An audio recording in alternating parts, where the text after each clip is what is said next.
Hello students, good morning. कुछ लिखा हुआ है, ध्यान से उसको पढ़ो। क्या लिखा है? तो on what basis did the modern periodic law change against the periodic law proposed by Mendeleev. अब सबको एक चीज पता है कि ये जो पीरियोडिक लॉ यानी पीरियोडिक टेबल का डेवलपमेंट किसने किया था? तो मेंडेलीव ने किया था ना। तो मेंडेलीव पीरियोडिक लॉ, आपको याद होगा कि the properties of an element are periodic function of their atomic masses. Mendeleev periodic law क्या था कि the properties of the elements are periodic function of their atomic masses. यानी मेंडेलीव का जो periodic table है वो अकॉर्डिंग टू एटॉमिक मास बनाया गया था। एटॉमिक मास के इंक्रीजिंग ऑर्डर में, एटॉमिक मास के इंक्रीजिंग ऑर्डर में ये हमारा मॉडर्न पीरियोडिक टेबल था। लेकिन नाउअडेज जो पीरियोडिक टेबल है वो मेंडेलीव का पीरियोडिक टेबल था। अभी जो मॉडर्न पीरियोडिक टेबल है वो एटॉमिक नंबर बेस है, एटॉमिक नंबर बेस। यानी मॉडर्न पीरियोडिक लॉ क्या है?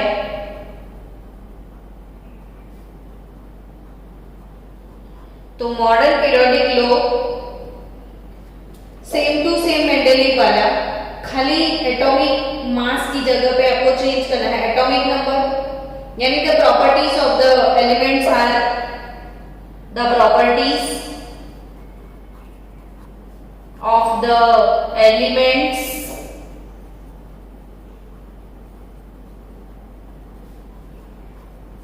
periodic function to their atomic number। तो ये पूरा पीरियोडिक टेबल जो कि एटॉमिक मास बेस था उसको एटॉमिक नंबर में कन्वर्ट किया कैसे? तो इसको कन्वर्ट करने वाले साइंटिस्ट थे Henry मोसेले in 1913। In 1913, Henry Moseley, a young English physicist,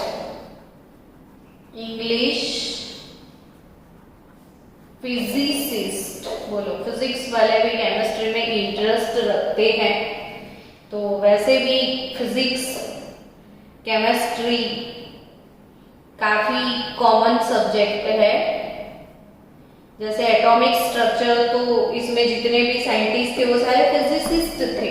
Niels Bohr, Einstein, Maxwell Planck, Rutherford. 1913 English physicist Henry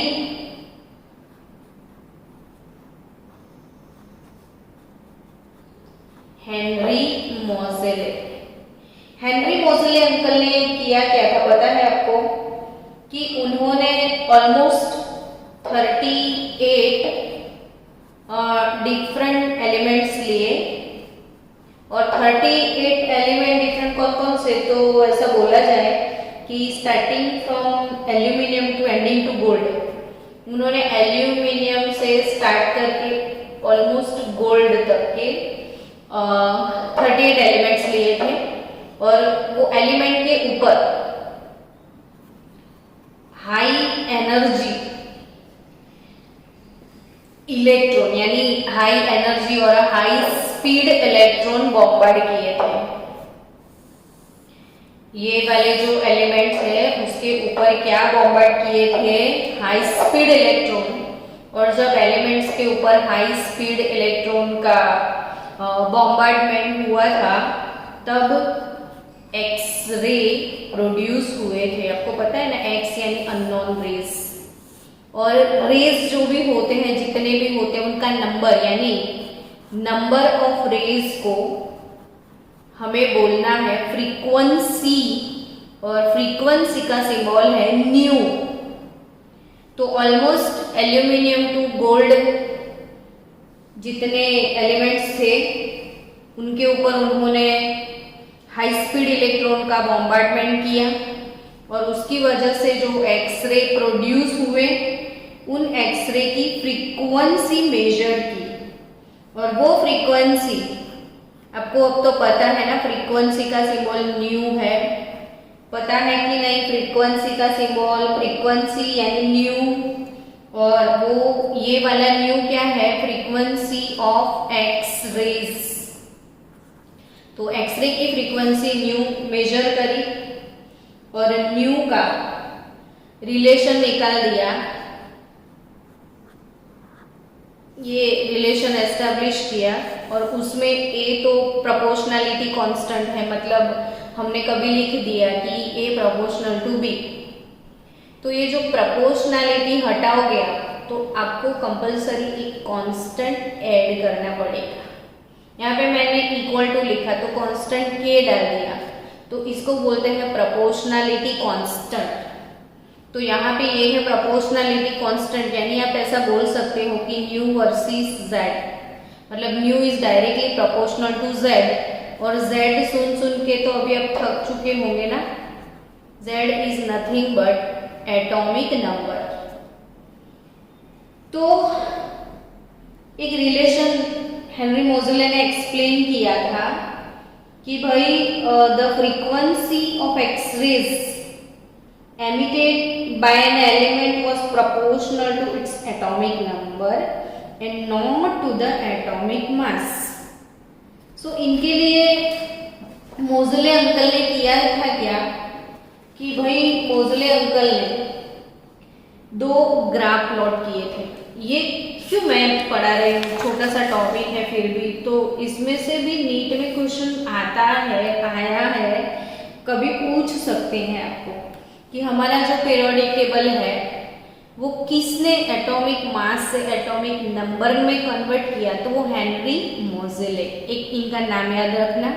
दूसरी चीज कैसे कन्वर्ट किया, तो उन्होंने एल्यूमिनियम से लेके गोल्ड तक के जो एलिमेंट थे उनके ऊपर हाई स्पीड इलेक्ट्रॉन को बॉम्बार्ड किया, फिर उनके अंदर से एक्सरे का एमिशन हुआ और वो एक्सरेज जो था उनकी फ्रीक्वेंसी मेजर करी और वो फ्रीक्वेंसी न्यू का रूट जो है वो a into bracket z minus B एक रिलेशन एस्टैब्लिश किया और फिर उस रिलेशन के हिसाब से उन्होंने दो ग्राफ प्लॉट किए थे। ये क्वेश्चन पूछते हैं, आप याद रखना, under root nu versus z और under root nu versus a। z क्या है तो आपको पता है एटॉमिक नंबर है, और a क्या है तो एटॉमिक मास। तो it is atomic number, it is atomic mass. ये nu versus z, nu versus a। और जब न्यू वर्सेस z वाला जो प्लॉट था वो वाला प्लॉट ऐसे एक स्ट्रेट लाइन मिला था, और स्ट्रेट लाइन यहाँ पे जितने भी एलिमेंट्स हैं वो एलिमेंट्स के जो एटॉमिक नंबर थे और उनके हिसाब से ये जो फ्रीक्वेंसी थी वो प्लॉट बिल्कुल स्ट्रेट लाइन था। और जबकि न्यू वर्सेस a जो था वो स्ट्रेट लाइन नहीं था, वो ऐसे जिगजैग पैटर्न में आया था, इरेगुलर पैटर्न में था। So the first graph was found to be a straight line, but the second graph was not a straight line, and it indicated that atomic number was a fundamental property and atomic mass is not a fundamental property. So change कर दिया पूरा periodic law और modern periodic law आ गया कि the physical and chemical properties of elements are periodic function to the atomic number. तो ये चीज याद रखना कि atomic mass versus under root nu a Z versus nu a plot straight line था, ये जिगजैग पैटर्न था और चेंज कर दिया गया कि mass is not a proper atomic number होना चाहिए. और फिर आज के दिन में आपको पता है 1 से लेके 118 तक एलिमेंट हमारे पास है कंटिन्यूअसली 1 2 3 4 5 ऐसे, और ये एटॉमिक नंबर इनके इंक्रीजिंग ऑर्डर में हमने इसको पीरियोडिक टेबल को अरेंज किया है. तो आई थिंक ये समझ में आ गया होगा. हेनरी मोजेले अंकल, इंग्लिश फिजिसिस्ट, 1913 में एक्सरे फ्रीक्वेंसी के हिसाब से उन्होंने चेंज कर दिया हमारा पीरियोडिक टेबल, और पीरियोडिक टेबल जो कि एटॉमिक मास बेस था उसको एटॉमिक नंबर बेस बना दिया. चलो आज का दूसरा टॉपिक है electron gain enthalpy. Electron gain enthalpy जो है बच्चों हमने पढ़ लिया है आगे की आयोनाइजेशन एंथैल्पी क्या है, इलेक्ट्रोनेगेटिविटी क्या है, इलेक्ट्रॉन गेन एंथैल्पी के बारे में आज पढ़ना है. तो ये आयोनाइजेशन का ऑपोजिट प्रोसेस है. आयोनाइजेशन क्या चीज है? तो आपको पता है कि आयोनाइजेशन मतलब क्या? तो फॉर्मेशन ऑफ आयन, लेकिन कैसा आयन? तो बोले पॉजिटिव आयन. कैसे बनता है पॉजिटिव आयन? तो कोई आइसोलेटेड गैसियस एटम जो होता है वो जब इलेक्ट्रॉन को लूज करता है तो उसके लिए एनर्जी अप्लाई करना पड़ता है.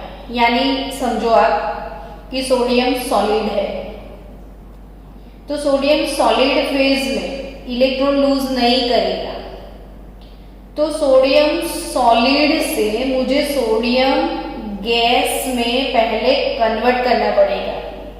अब कोई भी चीज सॉलिड होता है ना बच्चों, तो गैस में कन्वर्ट कैसे होता है? तो सॉलिड को हीट सप्लाई करना पड़ता है. यानी अपनी लैंग्वेज में बोले तो सॉलिड को गर्म करो तो वो लिक्विड बनेगा. लिक्विड को और भी ज्यादा आप गर्म करो तो वो गैस बनेगा ना. तो सॉलिड से गैस में जाना है ना आपको, और सॉलिड टू गैस में जाने वाली जो प्रोसेस है ना बच्चों, उसको बोलते हैं सब्लिमेशन. क्या बोलते हैं? सब्लिमेशन. तो पहले तो सॉलिड से गैस में जाओगे कैसे? हीट सप्लाई करोगे तब जाओगे. यानी ये वाले जो प्रोसेस है इसमें हीट क्या हुई? तो एब्जॉर्ब हुई. हीट क्या हुई? एब्जॉर्ब.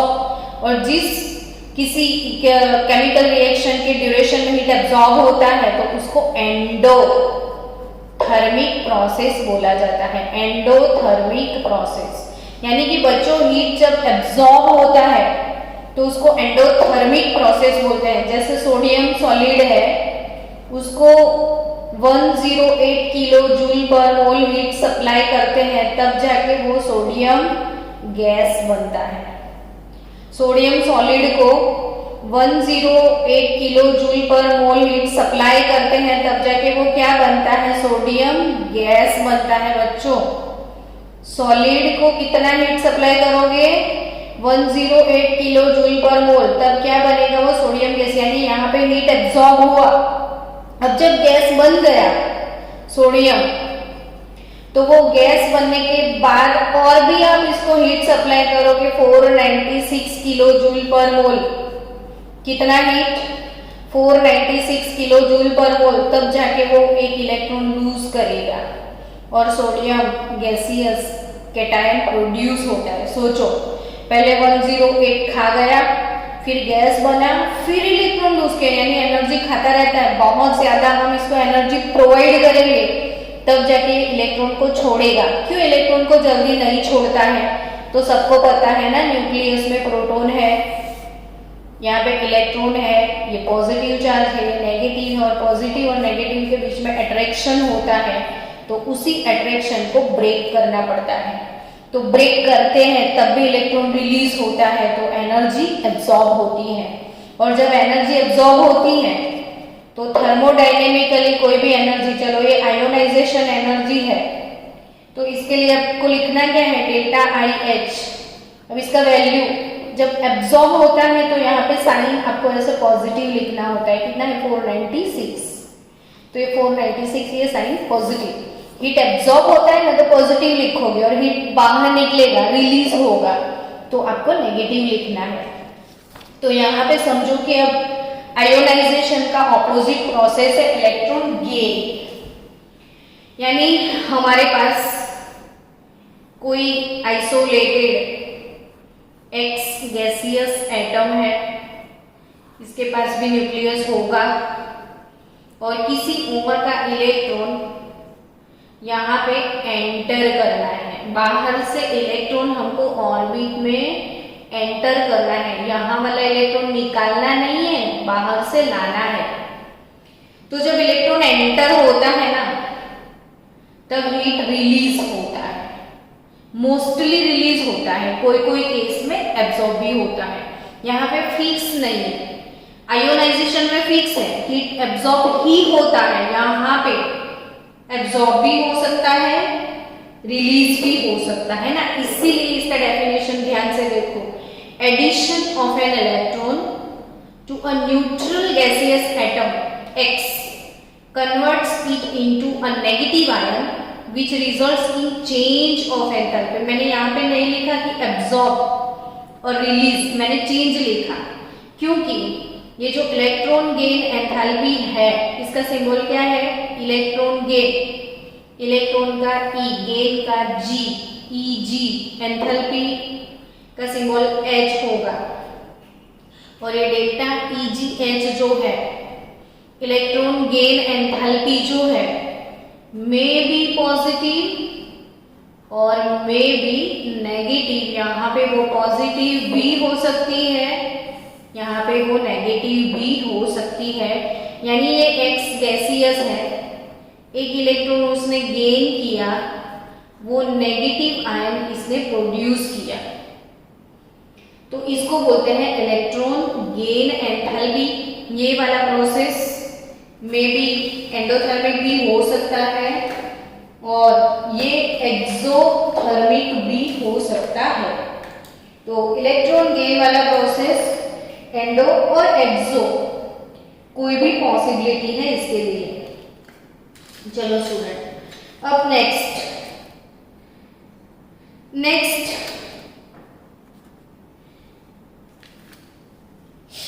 इलेक्ट्रॉन गेन एंथैल्पी के बारे में थोड़ा और आगे कुछ पढ़ते हैं कि भाई सक्सेसिव इलेक्ट्रॉन गेन एंथैल्पी के बारे में, यानी कि फर्स्ट स्टेप, फिर सेकंड स्टेप, फिर थर्ड स्टेप, वो सब चीजें क्या है वो समझते हैं। तो फर्स्ट इलेक्ट्रॉन गेन एंथैल्पी वो क्या होता है, तो पहला इलेक्ट्रॉन गेन करना होता है वो डेल्टा EgH1, और सेकेंड इलेक्ट्रॉन गेन एंथैल्पी क्या होगा, तो सेकेंड इलेक्ट्रॉन गेन करेंगे इसको डेल्टा EgH2 बोलेंगे। तो इनको बोलते हैं सक्सेसिव इलेक्ट्रॉन गेन एंथैल्पी। अब इसमें क्या पढ़ना है मैडम, तो इसमें पढ़ना है ना हमको पॉजिटिव है, नेगेटिव है, क्या है। तो आपको बार बार ये क्वेश्चन आता रहेगा, बार बार ये क्वेश्चन आपकी आत्मा को सताता रहेगा।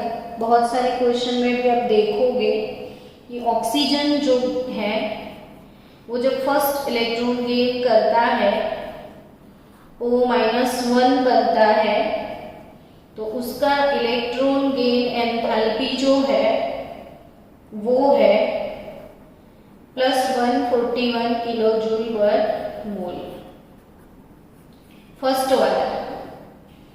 तो प्लस नहीं, सॉरी माइनस, क्योंकि जब वो इलेक्ट्रॉन गेन करेगा तो एनर्जी को रिलीज करेगा, तो उसने -141 किलोजूल रिलीज करी। क्या मतलब कि oxygen gas plus electron gives O minus plus 141 kilo joule. इतने नेगेटिव आयन वो जब बना तब उसने 141 किलो जूल पर मोल एनर्जी रिलीज किया।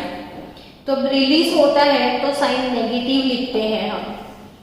तो यहाँ पे जब एंथैल्पी लिखी जाती है तो उसका साइन नेगेटिव। अब एंथैल्पी इसने रिलीज किया तो ये वाला प्रोसेस कैसा हुआ बच्चों? एक्सोथर्मिक। जब हीट एब्जॉर्ब होता है ना तो वो एंडोथर्मिक, और हीट रिलीज होता है ना तो उसको बोला जाता है एक्सोथर्मिक। अब ध्यान से समझना कि ऑक्सीजन गैस एक इलेक्ट्रॉन गेन करता है, O-1 गैस बनता है, तो फर्स्ट इलेक्ट्रॉन गेन एंथैल्पी जो है वो उसका -141 किलो जूल पर मोल होता है। यानी एनर्जी यहाँ पे रिलीज हुई, यानी नेगेटिव हुआ। लेकिन जब वो सेकेंड इलेक्ट्रॉन गेन करने का बात आता है और जब वो O-2 गैस बनता है तो जो डेल्टा EGH है उसमें क्या फर्क पड़ता है? तो देखो ये माइनस, ये माइनस, अब माइनस माइनस के बीच में तो रिपल्शन होता है। तो वो कैसे चाहेगा कि मैं इसके अंदर जाऊं? तो जब ये माइनस तो दोनों माइनस माइनस के बीच में इलेक्ट्रोस्टैटिक रिपल्शन होता है। तो इसको इच्छा ही नहीं कि वो मैं जाऊं, क्योंकि ये नेगेटिव, ये नेगेटिव। जैसे ये जाने लगेगा, ये इसको पुश करेगा मत आना, तो वो नहीं जाएगा। तो हमको प्रेशराइज करके कि जाना पड़ेगा, नहीं तो 2 झापट मारेंगे, यानी हम उसको जबरदस्ती से इसके अंदर घुसाएंगे। इसलिए जो सेकेंड एंथैल्पी है ना बच्चों, वो हमको देना पड़ेगा, यानी कि वो पॉजिटिव रहेगा 780 किलो जूल पर मोल, ये पॉजिटिव रहेगा। तो ये 780 किलो जूल पर मोल। सेकेंड कैसा होता है? पॉजिटिव। फर्स्ट कैसा होगा? नेगेटिव। और ये ज्यादा पॉजिटिव है। और जब आप दोनों का टोटल करोगे ना बच्चों O, तो ये टर्म कट हो जाएगा। +2 moles of electron gives O-2 बन गया। तो इसका इलेक्ट्रॉन गेन एंथैल्पी कैसे निकलेगा? तो ये स्टेप 1 और स्टेप 2 का टोटल होगा 780 माइनस 141। तो एक्चुअली जब दोनों प्रोसेस मतलब दोनों इक्वेशन को टोटल करके रियल में ये बनाएंगे तो ये दोनों स्टेप का ना एडिशन होता है। अब आपको कॉम्पिटिटिव लेवल पे अब जाओगे तो दूसरा भी एक टर्म आएगा electron affinity. Okay, electron affinity लिखने से पहले और एक टर्म समझते हैं। जैसे नाइट्रोजन है, तो नाइट्रोजन एक इलेक्ट्रॉन गेन करेगा तो N-1 बनेगा। उसका फर्स्ट इलेक्ट्रॉन गेन एंथैल्पी जो है वो पॉजिटिव है। इसका तो फर्स्ट भी पॉजिटिव है। क्यों पॉजिटिव है बच्चों फर्स्ट भी? तो समझने लायक बात है, नाइट्रोजन के अंदर होता क्या है। तो नाइट्रोजन जो है उसका ऑक्टेट मतलब वो हाफ फील्ड स्टेबल है। नाइट्रोजन कैसा है? हाफ फील्ड स्टेबल है। तो जब वो हाफ फील्ड स्टेबल होगा ना तो इलेक्ट्रॉन को वो एंटर नहीं करता है। नाइट्रोजन इलेक्ट्रॉन को एंटर नहीं करता है। वो क्यों नहीं करता है? तो नाइट्रोजन की ऑर्बिट में लास्ट में ऐसे हाफ फील्ड स्टेबल कॉन्फ़िगरेशन है, तो वो क्यों गेन करेगा? तो यहाँ पे नाइट्रोजन दूसरा इलेक्ट्रॉन गेन करेगा तो सेकेंड स्टेप तो ऑब्वियसली पॉजिटिव होगा और थर्ड स्टेप भी ऑब्वियसली पॉजिटिव होगा। तो ये चीज आपको याद रखनी है कि नाइट्रोजन तो N-1 बनना कभी नहीं चाहेगा, क्योंकि उसकी इलेक्ट्रॉन गेन एंथैल्पी नाइट्रोजन की नेगेटिव नहीं है, पॉजिटिव है। तो ये याद रखना। चलो नेक्स्ट स्टेप, इलेक्ट्रॉन एफिनिटी। दूसरा कोई टर्म कभी आएगा इलेक्ट्रॉन एफिनिटी। पहले इलेक्ट्रॉन एफिनिटी टर्म था, अब मोस्टली हम लोग इलेक्ट्रॉन गेन एंथैल्पी यूज करते हैं। इलेक्ट्रॉन एफिनिटी मतलब क्या? तो एफिनिटी यानी अफेक्शन, अफेक्शन यानी कि अट्रैक्शन। इलेक्ट्रॉन के लिए जो अट्रैक्शन फील करते हैं, इलेक्ट्रॉन के लिए जो अट्रैक्शन फील होता है उसको बोलना है इलेक्ट्रॉन एफिनिटी। तो इलेक्ट्रॉन एफिनिटी यानी बच्चों इलेक्ट्रॉन के तरफ का जो अट्रैक्शन है और उसका रिलेशन क्या है, तो इलेक्ट्रॉन गेन एंथैल्पी और इलेक्ट्रॉन एफिनिटी यानी -EA माइनस 5/2 RT। अब बोलोगे ये R क्या है, तो गैस कांस्टेंट है जो कि आपको स्टेट्स ऑफ मैटर चैप्टर में पढ़ोगे आप। T एब्सोल्यूट टेम्परेचर है 273 केल्विन। हमारी केमिस्ट्री में हमेशा standard temperature absolute temperature 273 kelvin हम लेते हैं, बट यहाँ पे जो केमिकल रिएक्शन जो होते हैं जनरली एब्सोल्यूट टेम्परेचर पे नहीं होते हैं, वो होते हैं स्टैंडर्ड टेम्परेचर पे। और स्टैंडर्ड टेम्परेचर हम लेते हैं, मतलब केमिकल रिएक्शन जब होता है तो स्टैंडर्ड टेम्परेचर होता है 298 केल्विन। तो अगर टेम्परेचर 298 केल्विन ले लिया, गैस कांस्टेंट ले लिया, तो इसका जो वैल्यू है 5/2 R2 का वो काफी कम है, ऑलमोस्ट समझो ना 2.4 या 2.577 किलो जूल पर मोल जितना। तो ये वाले टर्म को ना इग्नोर कर सकते हो आप।